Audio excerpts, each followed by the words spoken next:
Florida's governor orders COVID-19 to be history and lifted all restrictions. Today, Governor Ron DeSantis was joined by local legislators and small business owners in St. Petersburg, where he signed Senate Bill SB 2006, landmark legislation aimed at stemming the tide of local and state government overreach, as he phrased it. The bill takes aim at arbitrary lockdowns, vaccine passports, and enhances emergency preparedness for future emergencies. Governor DeSantis also signed Executive Orders 21-101 and 21-102 suspending all local emergency orders until July 1, 2021, at which point local orders will be permanently invalidated pursuant to SB 2006. While Florida recorded 375 more COVID-19 infections and 38 more dead, the governor of the Sunshine State had enough. A massive number of people are dying in India in this interconnected world. Florida is a major gateway for travel, specifically from South America, where the virus is mutating and spreading. According to the governor's website, the Republican leader made it illegal to require COVID-19 proof of vaccination by any business in Florida. Is this a trap, suicidal, or commendable? Time will tell. Over the last year, we've avoided protracted lockdowns and school closures in Florida because I have refused to take the same approach as other lockdown governors. This legislation ensures that legal safeguards are in place so that local governments cannot arbitrarily close our schools or businesses, said Governor Ron DeSantis. In Florida, your personal choice regarding vaccinations will be protected, and no business or government entity will be able to deny you services based on your decision. I'd like to thank President Simpson, Speaker Sprowls, and the Florida legislature for getting this legislation got across the finish line. While many states around the country are just now beginning to reopen under the leadership of Governor DeSantis, Florida has been responsibly opening back up over the last year.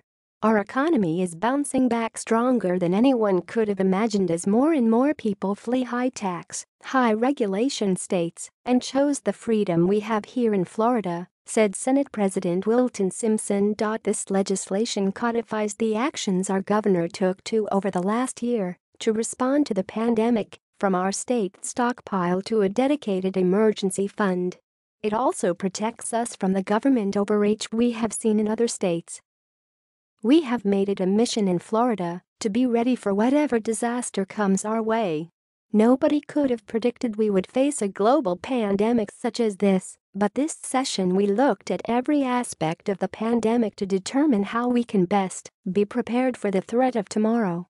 This bill balances protecting public health and guarding our economy from government overreach, said Speaker of the House Chris Sprowls.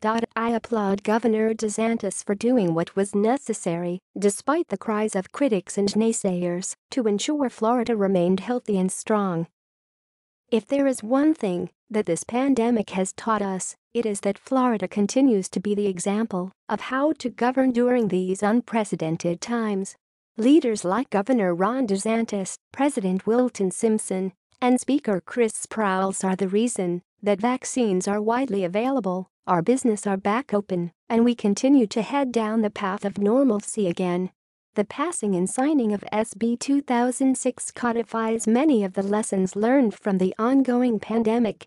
I couldn't have gotten this bill across the finish line without my colleague Representative Tom Leake in the House.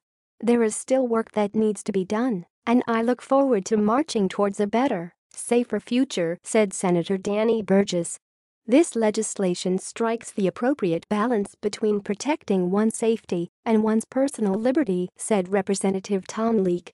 SB 2006 will ensure that neither the state nor local governments can close businesses or keep students out of in-person instruction at Florida schools, except for hurricane emergencies, and caps all local emergency at 7-day increments.